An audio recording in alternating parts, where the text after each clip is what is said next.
अस्सलाम वालेकुम। कुछ चीज़ें जो डिस्कस करने वाली हैं कल रात के बाद की, वो ये कि बहुत अफसोस और दुख के साथ मुझे ये कहना पड़ रहा है कि हम भिखारी जो हैं वो लेट गए हैं अमेरिका के आगे, और हमें लिटा दिया गया हमारे अपने इदारों ने, हमें लिटाया हमारी अपनी आर्म्ड फोर्सेस ने, हमें लिटाया हमारी अदलिया ने, हमें लिटाया इन करप्ट हुक्मरानों ने। किसके सामने? In front of America. हम बीइंग अ मुस्लिम ये एतबार खो चुके हैं कि हम अल्लाह की इबादत नहीं करते, हम अमेरिका की इबादत करते हैं। हम अमेरिका से मदद मांगते हैं, अमेरिका हमारा बाप है, ठीक है, और अमेरिका ही हमें रोटी देगा, सब कुछ करेगा। खैर, अब जो होना था वो सो हो चुका हुआ है।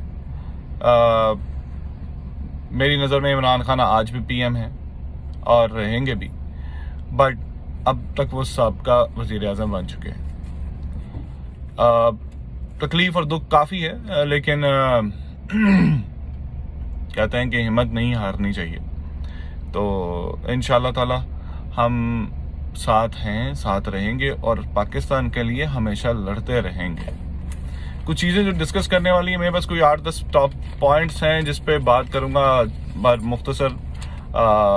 बहुत सारे इदारों को मेरी इस बात से इख्तलाफ भी होगा। इनफैक्ट मुझे शायद इस बात के ऊपर डायरेक्ट तनकीद की जाए या मुझे थ्रेड भी दिए जाएं, लेकिन जो हकीकत है हमें उसके बरक्स नहीं जाना चाहिए। एटलीस्ट हकीकत पूरी आवाम के सामने होनी चाहिए। नंबर 1 के पीएम हाउस में कल स्पेशल एक मीटिंग होती है अचानक से आखिरी टाइम के ऊपर, और आज ISPR उसकी तरदीद कर रहा है BBC को कि जनाब ऐसा कुछ नहीं हुआ। तो हेलीकॉप्टर में कौन आया और कितने लोग आए, ये मेरा ख्याल है मुझे बताने की ज़रूरत नहीं है। ये जो लोग आए उनको ज़्यादा बेहतर पता होगा मुझसे। वो लोग आए और किस तरह प्रेशराइज किया गया इस पूरे निज़ाम को लपेटने के लिए, किस तरह प्रेशराइज किया गया इमरान खान साहब को अपनी जगह से हटाने के लिए। तो ये चीज़ें जो हैं ये मैटर करती हैं, हमारे मुल्क में ये मैटर करती हैं, और हमें इन चीज़ों को देखना है और हमें अपनी आवाम को बताना है कि जनाब यहाँ पे अकेला इंसान कुछ नहीं कर सकता। अगर वो कोई काम उठाता है तो उसके साथ बहुत सारे इदारे हैं जो उसको ये काम नहीं करने देते हैं। इमरान खान साहब सबसे बड़ी गलती ये हुई कि उन्होंने ये आवाम को बताना मुनासिब नहीं समझा कि यार मैं ये काम करना चाहता हूँ और मुझे ये काम करने नहीं दिया जा रहा। अफसोस है इन इदारों पे जो अपने मुल्क के साथ वफादार नहीं है, ठीक है। और इस मीटिंग में क्या डिस्कस हुआ ये डिस्क्लोज करना मुनासिब नहीं होगा, लेकिन टॉप सीक्रेट मीटिंग थी। अचानक से हेलीकॉप्टर पे कुछ लोग आते हैं और पीएम हाउस में वो लैंड होता है और वो लोग आके पीएम साहब से डिस्कस करते हैं। दे प्रेशराइज्ड हिम के रिज़ाइन कर दो, बैकआउट कर दो। बट हाँ, इमरान खान साहब ने इतना ज़रूर बोला कि आई विल नॉट बैकआउट, मैं इस्तीफ़ा नहीं दूंगा, मैं लड़ूंगा, और मैं लड़ूंगा पाकिस्तान के लिए, मैं लड़ूंगा इस्लाम के लिए और नमूसे रिसालत सल्लल्लाहु अलैहि वसल्लम के लिए। ऐसे ही लड़ता रहूंगा, चाहे आप लोग मुझे अरेस्ट कर रहे हैं, आप लोग मुझे असैसिनेट करवा दें, it's up to you guys. दूसरा पॉइंट असद कैसर साहब का रेजिग्नेशन है। असद कैसर साहब के रेजिग्नेशन के बारे में आपको ये बताऊं कि असद कैसर साहब को 2 दफ़ा पीएम हाउस बुलाया गया। पहले वो आए और रस्ते में उनको फिर से कॉल दी गई कि आप फिर वापस आएँ। वो फिर वापस गए। इतनी देर में वो लोग वहाँ मौजूद थे जो हेलीकॉप्टर में आए थे।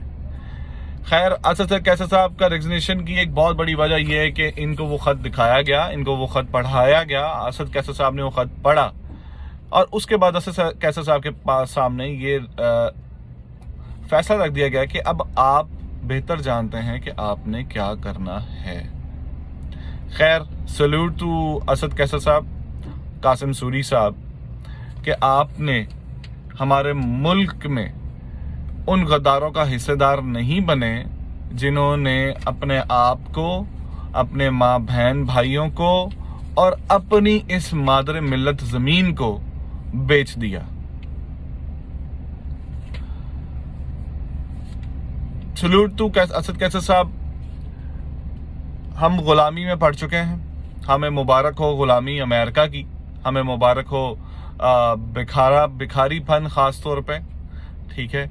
और हम भिखारी बन के दुनिया से पैसे मांगेंगे, ख़ास तौर पे अमेरिका हमारी मदद करेगा, और सूनर और लेटर आप देखिएगा हमारे इदारे जो हैं वो खामोश होकर तमाशाई बने रहेंगे, जैसे पहले हुकूमतों में भी ये तमाशा होता रहा है और बने रहे। तो ये सिलसिला तो ऐसे चलता रहेगा। ख़ास तौर पे मेरा बहुत बड़ा सवालिया निशान है, मुझे मुनासिब अल्फाज इस्तेमाल करने पड़े इस मामले पे सुप्रीम कोर्ट और हाई कोर्ट के ऊपर इस्लामाबाद की। आपके पास रात 12:30 बजे एक घटिया मौलवी एक पिटीशन लेकर आता है और उसके लिए आप रात 11:30 बजे अदालत खुलवा रहे हैं। इसके बाद मेरा ख्याल है और कोई जवाब नहीं रह जाता कि आप पे सवालिया निशाना उठाया जाए, क्योंकि आप ये अदलिया शुरू से गंदी रही है, ये गंदी है और ताहयात गंदी रहेगी जब से पाकिस्तान बना है। अदलिया ने जुल्फकार अली भुट्टो के मामले में भी यही हरकत की। प्रेशर कहां से था? अमेरिका से था। क्यों था? कि पाकिस्तान एक इस्लामी फलाही रियासत ना बन जाए और एक बहुत बड़ा इस्लामी ब्लॉक ना बना ले। आज इमरान खान साहब ने एक इस्लामी ब्लॉक बनाया जिसमें बहुत सारे ममालिक हमारे साथ शामिल हैं और हम एक इत्तेहाद के तौर पे, इत्तेहादी के तौर पे हम ये काम कर रहे हैं। राइट। अब मामला कुछ मुख्तलिफ हैं। हाई कोर्ट में भी अपील दायर होती है कि जी खान साहब जो हैं चीफ ऑफ आर्मी स्टाफ हटाने वाले हैं, और सुप्रीम कोर्ट में ये प्रिजनर वैन्स, वो स्पेशल गन्स और ब्रिगेड 111 बुला ली जाती है इस्लामाबाद में। आप ये देखिए कि ब्रिगेड 111 को इस्लामाबाद में बुला लिया जाता है। अफसोस है, लेकिन सुप्रीम कोर्ट मुझे सिर्फ इस बात का जवाब दे कि अगर आज एक गद्दार, एक ज़मीर फरोश इंसान, एक चोर, एक डाकू जिसका चपड़ासी, मकसूद चपड़ासी अरबों रुपए का मालिक है, वो वज़ीर आज़म बन सकता है, तो मैं या मेरा कोई और पाकिस्तानी क्यों नहीं बन सकता? आज मैं भी ये डिमांड करता हूँ सुप्रीम कोर्ट से कि मुझे भी प्राइम मिनिस्टर पाकिस्तान बनाने के लिए मुझे भी खड़ा किया जाए। मैं भी कल को अपील दायर करूंगा, इस बारे में खड़ा होने की भी कोशिश करूंगा, ठीक है। हमें भी बनाया जाए, हमारा भी हक है। जब आप एक गद्दार को, एक ज़मीर फरोश को और एक चोर डाकू को इस मुल्क में जगह दे सकते हैं, तो मुझे क्यों नहीं दे सकते? इतने केसेस आपके पास सामने पड़े हैं। आपने अदालती रेफरेंस पे भी असर का जो प्रेसिडेंट साहब ने आपके पास एक रेफरेंस दायर किया है, आपने अभी तक उस पर कोई फैसला नहीं सुनाया। आपके पास और इनके खिलाफ फैसले पड़े हुए हैं, आपने वो सुनाना मुनासिब नहीं किए। तो मुझे ये सिर्फ ये बताएं चीफ जस्टिस साहब, आपकी बेटी को क्या वो घर से निकाल रहे थे? ठीक है, हम सब जानते हैं कि आपकी बेटी नून लीग के किस एमएनए के घर पे आई हुई है। खैर, पर्सनल नहीं होना चाहता, लेकिन सूनर लेटर ये अवाम आपको और इस पूरे निजाम को जवाब जरूर देगी, चाहे हमें अपने खून से ही क्यों ना देना पड़े।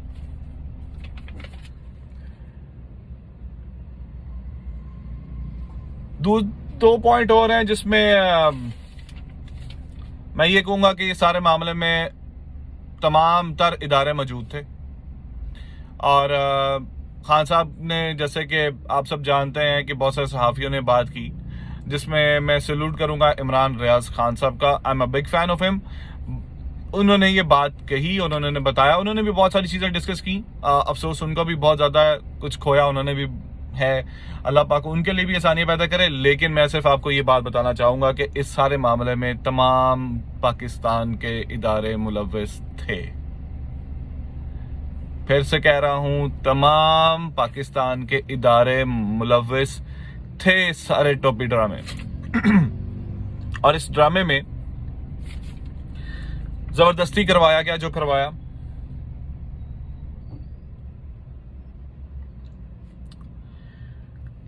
हमें पाकिस्तान के लिए अब खड़ा होना पड़ेगा और हमें देखना पड़ेगा कि हमने अपने मुल्क को किस तरह बचाना है इन गद्दारों से, अपने मुल्क की किस तरह हिफाजत करनी है इन गद्दारों से। हम लड़ेंगे और हम लड़ते रहेंगे। हम लड़ें under the umbrella of Imran Khan ان کے ساتھ چاہے ہم اکیلے لڑیں، لیکن ہم پاکستان کے لیے اب کھڑے ہوں گے، کیونکہ اب وقت مسلم امہ کا ہمارے ساتھ کھڑے ہونے کا ہے، اور ہمارا بھی فرض ہے کہ ہم مسلم امہ کے ساتھ کھڑے ہو کر ایک بلاگ بنائیں، اسلامی فلاحی ریاست بنائیں، اسلامی جمہوریہ پاکستان اس کا نام ہے، تو اس میں یہ معاملات جمہوریت کے اس طرح کے گھٹیا پن کے نہیں چلتے ہیں۔ ہم آج ان لوگوں کو اندر دیکھ رہے تھے جو پاکستان بننے کے خلاف تھے، جو 14 اگست بنانے کے خلاف تھے، اور جن پر باقاعدہ طور پر الزامات تھے اے پی ایس اسکول کے۔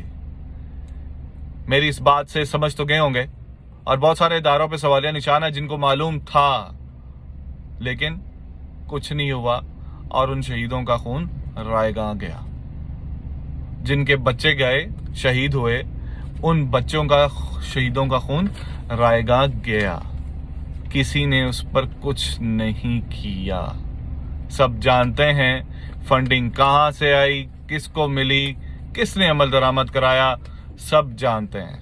سب ان اداروں کو میں تنقید کا نشانہ بنا رہا ہوں جو یہ سب جانتے ہیں۔ آپ نے شہید بچوں کا خون رائے گاں کیا، اور میں یہ کیسے مان لوں کہ ابھی یہ لوگ آئے ہیں اور یہ لوگ آ کر عمران خان صاحب کو اریسٹ نہیں کروائیں گے، یہ عمران خان صاحب کو قتل کروانے کی کوشش نہیں کریں گے، یہ کیسے مان لیا جائے؟ صرف مجھے اس بات کا جواب چاہیے ان اداروں سے جن اداروں نے مل کے یہ سب کچھ کروایا، اور اس میں کوئی دہرائی نہیں ہے کہ یہ ادارے بھی سب کچھ کروا سکتے ہیں۔ اپوزیشن کروائے نہ کروائے، ہمیں ان اداروں پر بھی بھروسہ بھی نہیں ہے۔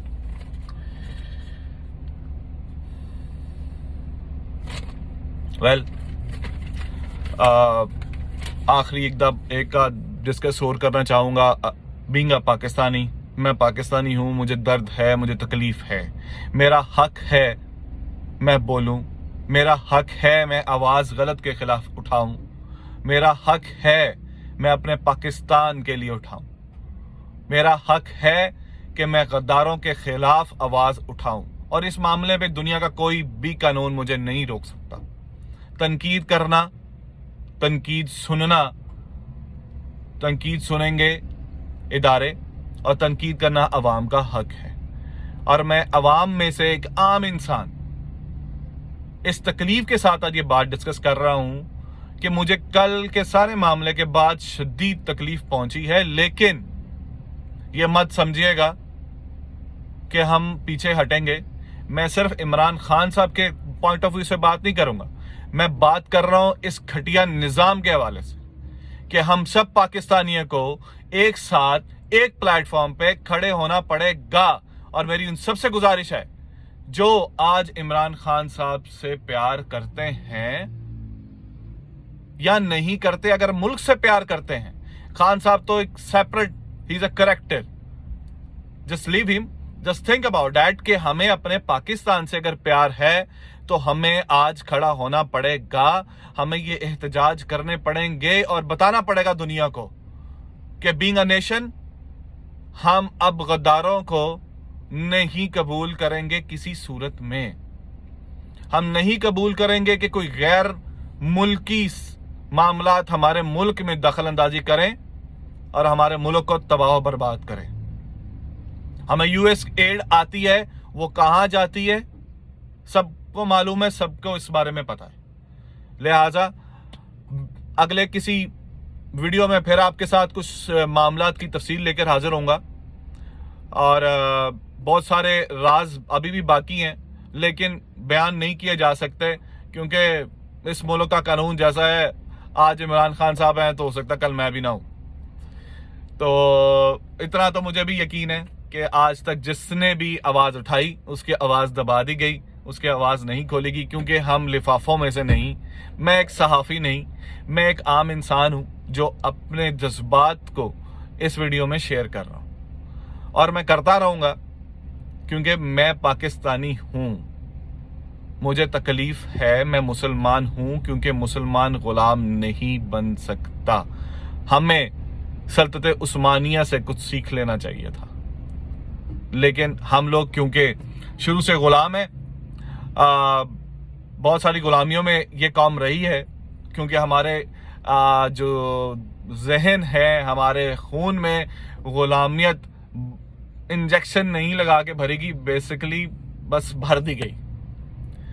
تو غلامانہ زندگی گزارنا اس قوم کی عادت ہے, بھکاری بننا اس قوم کی عادت ہے, اور بھکاری بنانے میں ہمارے اپنے کردار شامل ہیں, جس میں منافق چہرے دنیا کے سامنے شامل ہیں. شہباز شریف, نواز شریف, آصف زرداری اور فضل الرحمان. ٹھیک ہے جناب, اب آپ کچھ دنوں میں دیکھیں گے کہ ان کے ابو کی طبیعت ٹھیک ہوگی اور ابو 2-3 دن کے بعد پاکستان تشریف لا رہے ہیں. اور آپ کا فائنانس منسٹر اسحاق ڈار, کیسے بھول گیا میں اس کو, جو کہ آپ کا پاکستان کا بجٹ بنانے والا ہے, اور اس کو انسٹرکشنز پاس کی گئی ہیں کہ آپ پاکستان کا بجٹ بنائیں اور you will be the finance minister of Pakistan again, اور آپ واپس جائیں اور جون میں ایک بجٹ پیش کریں. ویسے فینٹاسٹک, کیسا رہے گا اور کیسے چلے گی یہ پارلیمنٹ, اور کیا نظام ہمیں تھوپا گیا. مبارک ہو پاکستانیوں, اپنا خیال رکھیے گا اور اس ملک کا بھی خیال رکھیں, اس ملک کی خاطر آواز اٹھائیں. میری آپ سب سے التجا ہے, پاکستان زندہ باد, عمران خان پائندہ باد.